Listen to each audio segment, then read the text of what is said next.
আশা দেখা যাচ্ছে না। ভবিষ্যতে হয়তো বা হবে, কিন্তু এখন আসলে ইসরায়েল যে রাষ্ট্রটা আছে তাকে সাপোর্ট দিচ্ছে হচ্ছে বিশ্বের অন্যতম সুপার পাওয়ার আমেরিকা।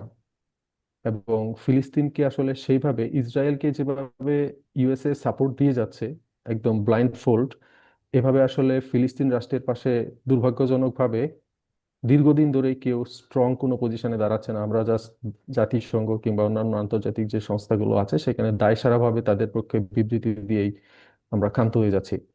কিন্তু অন্যদিকে ইসরায়েলকে যত ধরনের সাপোর্ট দেওয়া দরকার, মিলিটারি সাপোর্ট, তারপরে হচ্ছে অর্থনৈতিক সাপোর্ট, ইভেন আন্তর্জাতিক ফোরামে সাপোর্ট, সবগুলাই দিয়ে যাচ্ছে হচ্ছে ইসরায়েল, তার মিত্র আমেরিকা এবং হচ্ছে পশ্চিমা রাষ্ট্রগুলো, বিশেষ করে ইউরোপিয়ান রাষ্ট্রগুলো।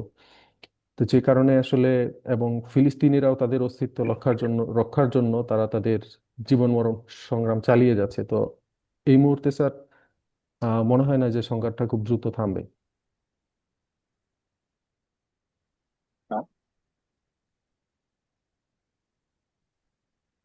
ওকে, বলুন তো, what is look is policy? দুঃখিত স্যার, আমি ঠিকমতো বুঝতে পারিনি।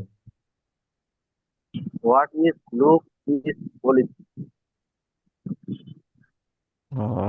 Sorry sir, I don't have any idea about this topic.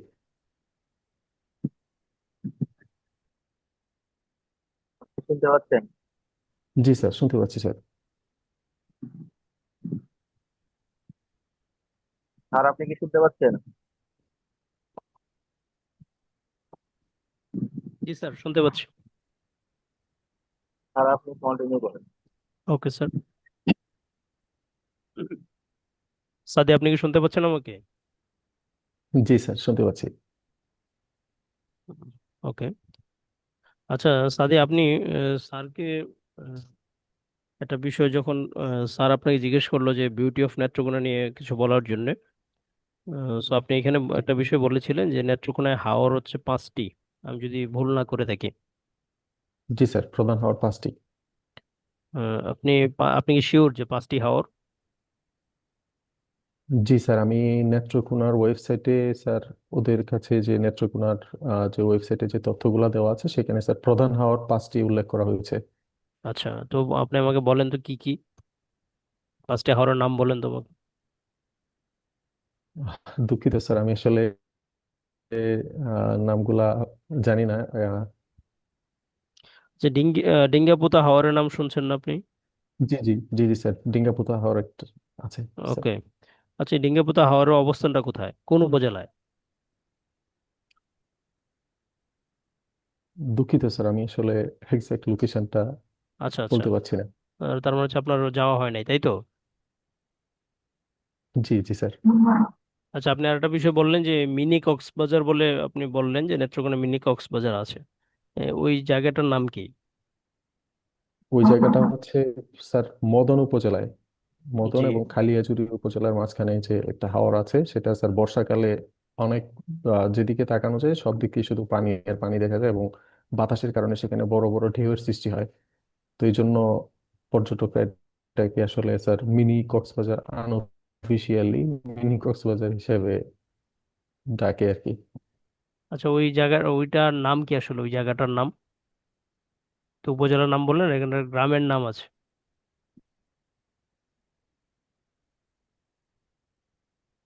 দুঃখিত স্যার, আমি আসলে গ্রামের নামটা এই মুহূর্তে মনে করতে পারছি না। আচ্ছা, আপনার একটু যদি আমি আপনাকে বলি, উচিতপুর নামে কি শুনেছেন, উচিতপুর নামে কিছু?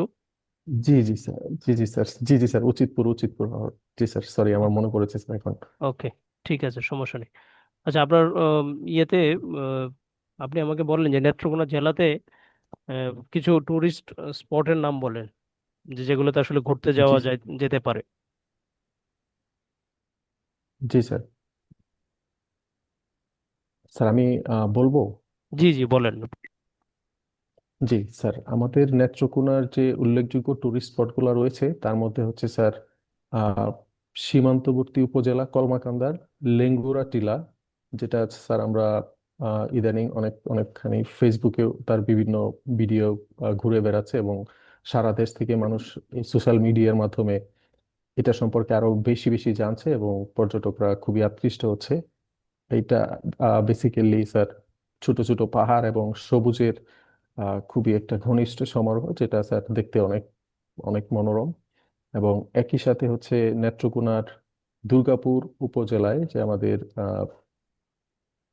ওই স্যার সাদামাটির পাহাড় যেটা রয়েছে, চীনামাটির পাহাড়, সেটা দীর্ঘদিন থেকেই পর্যটনের মূল আকর্ষণ নেত্রকোনা জেলার মধ্যে।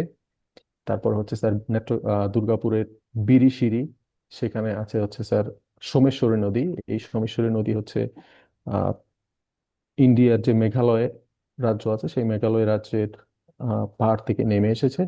এবং সেই সোমেশ্বরী নদীটাও স্যার পর্যটনের একটা অন্যতম আকর্ষণ। সেই সাথে স্যার আমরা একটু আগে যেটা নিয়ে আলোচনা করলাম, উচিতপুর হাওর, বর্ষাকালে এই হাওরটা স্যার আহ পুরা বাংলাদেশের মানুষের জন্যই একটা আকর্ষণীয় পর্যটন কেন্দ্র হিসেবে কাজ করে। এবং সেখানে স্যার আমি নিজেও একবার গিয়েছি, জায়গাটা খুবই মনোরম। তো এগুলাই হচ্ছে স্যার আমাদের নেত্রকোনার প্রধান প্রধান পর্যটন জায়গা। আচ্ছা, নেত্রকোনায় একটা জায়গা আছে যেখানে হচ্ছে আপনার সবুজ পানি, পানিটা সবুজ, ওই জায়গাটার নাম কি? স্যার এটাই হচ্ছে সবুজ পানি, হচ্ছে স্যার ওই যে চীনামাটির পাহাড় যেটা জি। ওই নেত্রকোনার দুর্গাপুর উপজেলায় বিরিশিরি, সেখানে হচ্ছে স্যার মাটিটা হচ্ছে ক্যালসিয়াম কার্বনেট থাকার কারণে সেই পানিটা হচ্ছে স্যার বাইরে থেকে সবুজ রঙের মতো মনে হয়। ক্যালসিয়াম কার্বনেট তো আপনার সাদা রং না, হোয়াইট কালার হওয়ার কথা ছিল না এটা? জি স্যার, কিন্তু প্রাকৃতিক পানির মধ্যে যে শ্যাওলাগুলা জন্মায়, ওই শ্যাওলাগুলা হচ্ছে স্যার স্পষ্ট এখান থেকে দেখা যায়। বেসিক্যালি স্যার এই পানির মধ্যে যে শ্যাওলাগুলো আছে, সেই শ্যাওলাগুলোর জন্যই, ছোট ছোট শ্যাওলাগুলোর জন্যই পানির রংটা সবুজ সবুজ দেখা যায়। এবং সেটা বোঝা যায় হচ্ছে যেহেতু তার নিচে হচ্ছে সাদা চুনাপাথর ক্যালসিয়াম কার্বনেট রয়েছে। তার মানে বলছেন যে আপনি পানি মানে অল্প গভীরতায় হচ্ছে চুনা পাথর থাকে, এবং এই চুনা পাথর গুলাতে শৈবাল জন্মায় বিদায় আপনার রিফ্লেকশনের কারণে এরকম মনে হয় যে এটা রিফ্লেকশনের সবুজ কারণে, পানি। জি জি, জি আচ্ছা স্যার, আচ্ছা। Exactly sir. Okay okay. আচ্ছা, আপনার আপনার জেলাতে হচ্ছে উম, পাঁচগাঁও একটা জায়গা আছে, জি জি স্যার। এটা কোন কোন উপজেলাতে?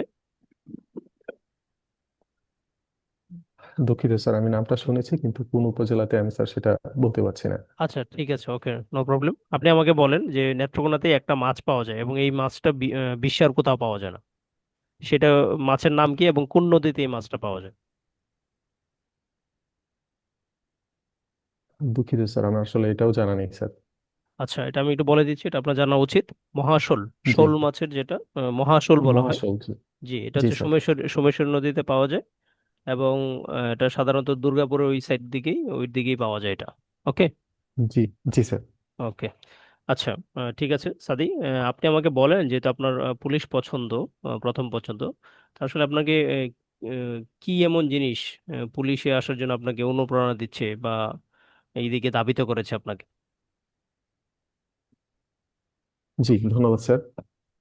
তো স্যার পুলিশে আসার পিছনে স্যার আমার প্রধান যে অনুপ্রেরণাটা কাজ করে সেটা হচ্ছে স্যার মানুষের পাশে দাঁড়ানো।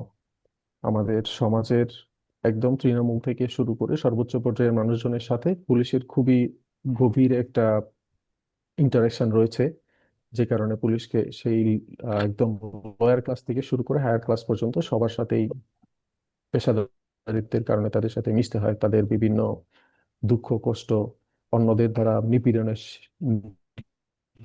কিভাবে নিপীড়িত হচ্ছে সেই জিনিসগুলো জানার একটা সৌভাগ্য হয়ে হয়ে ওঠে।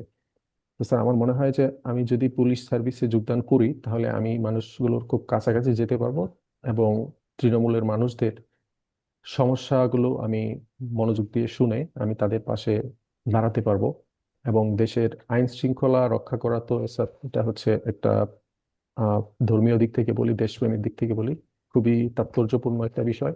দেশের মানুষের নিরাপত্তা নিশ্চিত করা, অপরাধ দমন করা, এগুলা কেবলমাত্র স্যার পুলিশ থেকে সবচেয়ে ভালোভাবে করা সম্ভব। এটা হচ্ছে স্যার পুলিশের প্রতি আকর্ষণের প্রধান কারণ। সেই সাথে স্যার পুলিশের যে পোশাক, সেই পোশাকের প্রতি স্যার আমার একটা দুর্বলতা রয়েছে। এবং বিশেষ করে বিসিএস পুলিশ ক্যাডারের যে সুযোগ সুবিধা এবং হচ্ছে সামাজিক সম্মানের যে বিষয় আছে সেটাও স্যার একটা কারণ। ধন্যবাদ স্যার। ওকে। আচ্ছা, আপনি আপনার মধ্যে কি এমন কোয়ালিটি আছে যে যে কারণে আসলে আমরা আপনাকে পুলিশ হিসেবে নিয়োগ দিব? জি, ধন্যবাদ স্যার।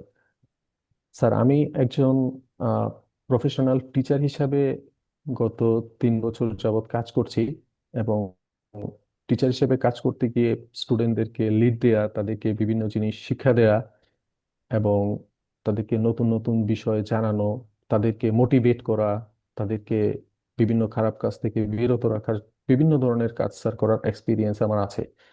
তো আমি যদি পুলিশ সার্ভিসে যোগদান করতে পারি, আমার এই ক্ষুদ্র পরিসরের যে এক্সপিরিয়েন্স গুলো বা অভিজ্ঞতাগুলো আছে সেটা আমি স্যার বড় পরিসরে কাজে লাগাতে পারবো বলে আমার বিশ্বাস। একই সাথে স্যার আমার পঠিত বিষয়ের সাথে পুলিশ ক্যাডারের খুবই ঘনিষ্ঠ একটা সম্পর্ক রয়েছে। যেমন পুলিশের যে ফরেনসিক ল্যাব আছে, যেখানে কেমিক্যাল অ্যানালাইসিস গুলা করে অপরাধী শনাক্ত করা হয় এবং অপরাধের স্পটগুলোতে কি ধরনের অপরাধ হয়েছে, কিভাবে হতে পারে, ক্লুলেস যে তদন্তগুলো করা হয়, সেগুলোতে স্যার আমার কেমিস্ট্রি নলেজ আমি প্রয়োগ করে পুলিশ বাহিনীকে হেল্প করতে পারবো বলে আমার বিশ্বাস। এবং একই সাথে আমি স্কুল পর্যায়ে আমি ডিবেট বিতর্ক প্রতিযোগিতার সাথে যুক্ত ছিলাম, যে কারণে যুক্তি খণ্ডনের সাথে আমি ছোটবেলা থেকেই পরিচিত। তো আমি আশা করি পুলিশ সার্ভিসে যোগদান যদি আমি করতে পারি, তাহলে স্যার মানুষজন যেখানে হচ্ছে আহ কোনো কনফ্লিক্টের জায়গা থাকবে, আমি সেখানে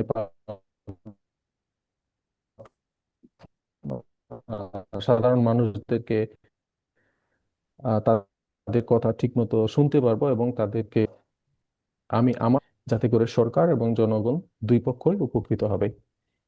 সেই সাথে স্যার আমি নিজে একজন পুলিশ পুলিশ বাহিনী একটা সুশৃঙ্খল বাহিনী, যেখানে স্যার শারীরিক ফিটনেসের একটা যথেষ্ট গুরুত্ব রয়েছে। আমি ব্যক্তিগতভাবে আমি শারীরিক ফিটনেসের প্রতি খুবই সচেতন। আশেপাশের সমস্ত পুলিশ সদস্যদেরকে তাদেরকেও আমি শারীরিকভাবে ফিট থাকার ব্যাপারে মোটিভেট করতে পারবো। ধন্যবাদ স্যার। ওকে। আচ্ছা, ধরেন আমরা আপনাকে ক্যাডার হিসেবে সিলেক্ট করিনি, আপনি 40 বিসিএস এ কিছুই পাননি। আপনার নেক্সট ধাপ পরবর্তীতে আপনার জি স্যার। কার্যক্রম কি হবে বা আপনি কি করবেন? স্যার আমি 46, 47 এবং 45-এ অলরেডি আমি রিটার্ন দেওয়া আছে স্যার। আমি হয়তো বা আমি আমার এজ লিমিট, আমার যতদিন বয়স থাকবে আমি আমার স্বপ্নের পিছনে ছুটবো অবশ্যই। বাই চান্স নাই পাই, তাহলে স্যার আমি শিক্ষক হতে আছি, আমি এই পেশাটাই কন্টিনিউ করব। আচ্ছা, আপনার লাস্ট চয়েস কি?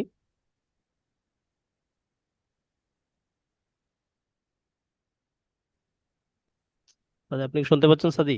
দুঃখিত স্যার, আমি আসলে আপনার কথাটা আচ্ছা, আপনার শুনতে শেষ শেষ পছন্দ কি? শুনতে পারিনি স্যার। বুঝতে পারিনি।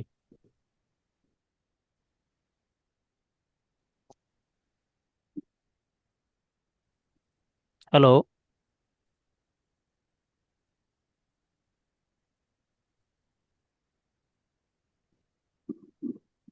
সাদি, আপনি জি কি জি শুনতে স্যার, এখন শুনতে পাচ্ছি।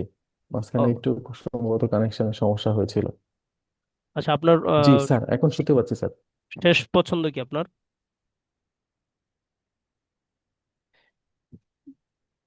44 বিসিএস এ আপনার শেষ পছন্দ ক্রম কি? আহ, শেষ পছন্দটা কি? দুঃখিত স্যার, আমি আসলে শেষ। ওকে, ওকে, নো প্রবলেম, ঠিক আছে। স্যার, আমরা হচ্ছে সাদিকে ছেড়ে দিতে পারি। আহ, স্যার, আপনি শুনতে ওকে পাচ্ছেন? স্যার, ছেড়ে দেবেন। ওকে হ্যাঁ স্যার। স্যার, ছেড়ে দেওয়া যায়। ওকে, সাদি, আপনি আসতে পারেন আজকে।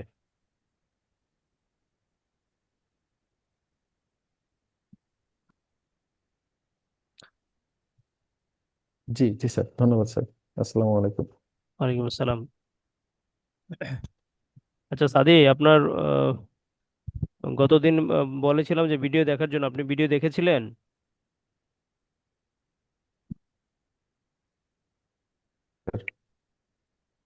হ্যালো? জি স্যার, আমি এই ভিডিওটা 3বার দেখেছি। আচ্ছা, আপনার এইখান ভিডিও দেখার পরে আপনার কিছু কি ইমপ্রুভমেন্টের জন্য আপনি কাজ করেছিলেন?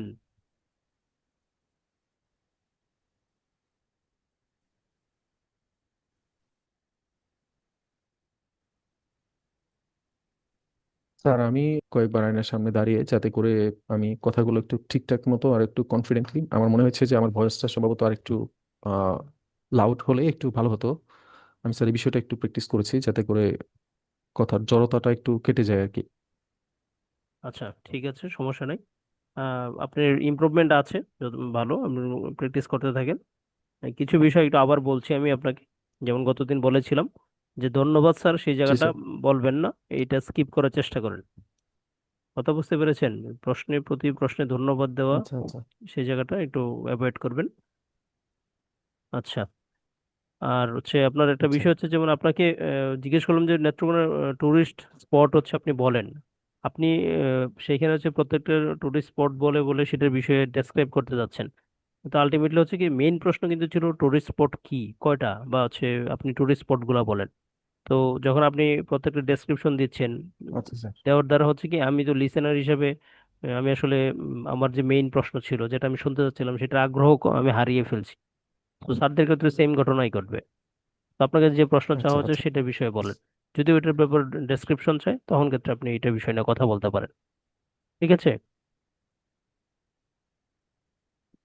বুঝতে পেরেছেন? ঠিক আছে স্যার। ওকে। আচ্ছা, আর একটা বিষয় হচ্ছে, জি স্যার, জি স্যার, বুঝতে পেরেছি আপনাকে আমি একটা কোয়েশ্চেন করেছিলাম যে স্যার। বিসিএস এ না নিলে আপনি কি করবেন। আপনি সেখানে আনসার দিয়েছেন ওকে ডান। কিন্তু আপনি বলেন, বিসিএস এ আপনাকে যদি বলা হলো যে আপনি বিসিএস এ না নিলে কি করবেন, বা আপনার বিসিএস এ হইলো নাই বিসিএস, আপনি কি দুঃখ পাবেন না?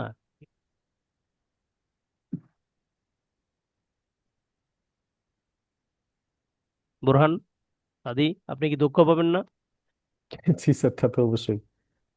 জি আপনি ওই স্যার। জিনিস জি স্যার। ওই জি স্যার, জিনিসটাই অবশ্যই স্যার। ওই জিনিসটা আপনি বলবেন যে স্যার, যদি আমি 44 বিসিএস এ কোয়ালিফাইড না হই, তাহলে অবশ্যই স্যার আমি ওই যে এইভাবে মানে কনফিডেন্টলি আপনি, অবশ্যই স্যার আমি দুঃখ পাবো ব্যাপারটার দ্বারা। পরবর্তী আপনি একটা স্মাইলিং ফেস দিয়ে বলবেন, "স্যার, তবে স্যার আমি যেহেতু আমার আমি অনেকগুলো বিসিএস আমার আছে এবং অলরেডি আমার এই বিসিএস গুলো রিটার্ন দেওয়া আছে, এবং সামনে হচ্ছে আমার বয়স অনুযায়ী সুযোগ আছে, আমি আমার চেষ্টা চালিয়ে যাব, এবং আমি আশাবাদী ইনশাল্লাহ স্যার আমি আমার লক্ষ্যে পৌঁছাতে পারবো।" এর দ্বারা হলো কি, আপনি অল্প কথায় অনেক কিছু কিন্তু। লক্ষ্যে পৌঁছাইতে পারেন। জি, আপনি জি দেখেন স্যার। আমি 3টা বা 4টা লাইন বলেছি। এই 4টা লাইন দ্বারা আমি ওনাকে অনেকগুলো মেসেজ